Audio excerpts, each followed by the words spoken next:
Welcome back, Wolfpack Verlis here, and this is how to use Magnezone. So we're just going to round out the whole family tree of magnets today. Family tree of magnets. I sound like a crazy person out of context.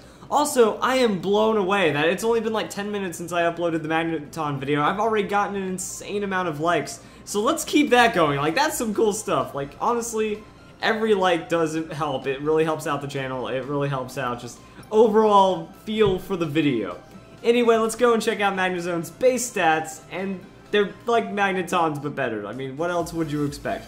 We have higher special attack, which is absurd, higher defense, higher special defense, and higher hit points. I mean, like, it's great overall. It does lose some speed, but, I mean, it's a really tanky Pokemon.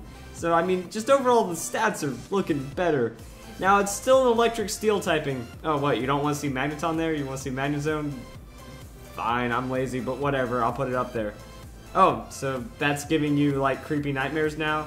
Whatever, I'll make Magnezone bigger so you don't see Magnetone. Oh, you still want me to remove Magnetone? Fine. Still not enough? Okay, jeez. Okay, so it's an electric steel type again.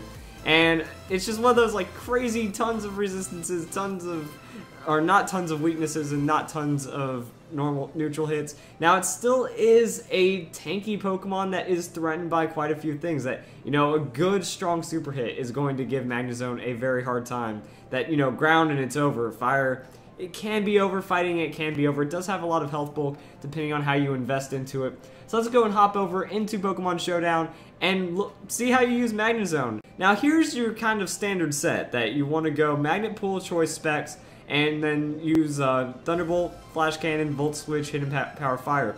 Now, since you are choiced, it's awesome to have Volt Switch or any kind of move that can free you from that. You know, you don't like the matchup, you can go in, get some damage, hop out, and you're good to go. Now, the reason why people really like this strategy is that you have Magnet Pool, prevents steel types from switching out, and then Hidden Power Fire, which means that you're going to pretty much murder anything that is a Ferrothorn or a Scissor really effectively. Now, the problem here is, let's be real, guys, come on. How are you going to get a Hidden Power Fire in-game without some kind of illegitimate means? Like, I'm not saying it's impossible. I'm saying getting, like, great IVs and, like, the right ability and all that, you know, it can happen, but let's be real here. Let's go and look at, like, how you can also run Magnezone, you know, other ways. I was thinking that if you can't get a hold of the Hidden Power Fire, you have to go with that sturdy ability. It's still going to be Flash Cannon, Thunderbolt, and Volt Switch as your mains. And then I guess kind of Single Beam. I don't know. He doesn't have any more coverage outside of the electric and the steel.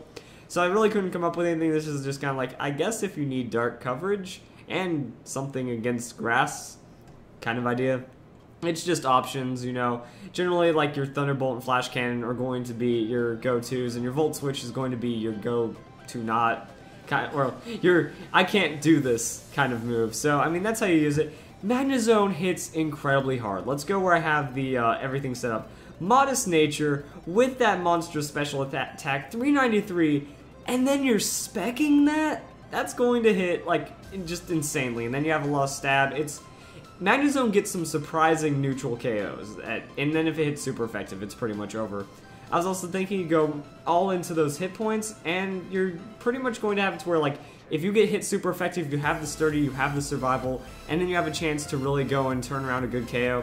If not, you're still bulky enough to where you're going to survive a lot, and I mean, right there, those hit points with your natural bulk, really good. Unfortunately, I don't think Magnezone can be anything but a dedicated attacker. Like, the stat ups, it can't do it just like Magnetone, and again, you have too many weaknesses to really become that true tank. Even though you have a ton of resistances, your weaknesses are very common. That a lot of people have the steel hate because steel is such a strong typing.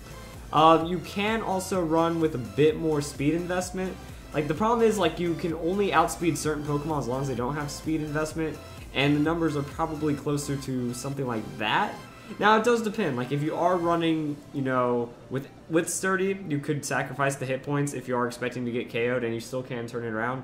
But overall, it's kind of like, see what you can do, you know? Do you want to have that little bit of speed confidence that might win certain ties and help you actually decide a battle? Or do you just want to be overall bulky for the resisted and neutral hits? It's all about your playstyle. And then also, we have Scarf Magnezone. Scarf Magnetone is strong, and Scarf Magnezone is only better. More hit points, more defense, more special defense. That special attack is also higher, and you can still go timid and outspeed not as much, but you can still outspeed really well. That you're looking at about 360 speed at level 100, and at level 50, because we didn't do our level 50 for scale, no, still a moderate amount of special attack, still some good outspeeds that we're looking at, and I mean, here the ability Sturdy is even better for you, that you're going to move first and get that hit, and if it KOs, awesome. If it doesn't KO, you get that second chance to really make that KO count with your less damage, and then be able to outspeed the next Pokemon. I personally like Scarf a little more, just because you already have an absurd amount of special attack, that if you're hitting super or strong neutral, you still have good KO potential. And with this, that you know, unless you get the Hidden Power Fire, the Specs Magnet Pull is a little bit dicey. But I mean, Scarf is really strong. I've also seen Life Orb. That one's a bit more questionable because like it does create a lot of craziness. But I mean, Analytic Life Orb does turn around some huge damage. And as long as you're not getting hit super effective, you have a lot of potential right there. So Magnezone, incredible amounts of damage, a lot of diversity. You know, you can be slower, harder hitting, faster, and then just a lot of typing in between. You know, what I try to do with my guides is I try to make them more like templates, that you don't have to follow them to the T, that it gives you a broad amount of ideas. I have multiple moves, multiple move sets, multiple ideas, you know, play what fits your style, play what your team needs kind of idea. And that's kind of how I like to base my strategy guides. You know, I leave it as an open book for you guys to interpret. I mean, don't even, if I miss a move that you think should work, go out and try that move. So I hope you guys enjoyed the video. Go out and explore. Have a good day. That's it. I said my have a good day early and it caught me off guard. That's right, everybody. Have a good day. Actually, I just realized something. Magnezone's kind of slow. Try to go with a Jolly. I don't have any numbers up right now because this is like post-recording and stuff as I'm like editing the video. Jolly, 252, 252 with the special attack and speed under Sticky Web. It'll give you kind of like a faux Choice Scarf while still being Choice Specs or Life Orbed. So I mean, it will give you that speed advantage that might catch people off guard and still have incredible amounts of damage. Just post thoughts right here.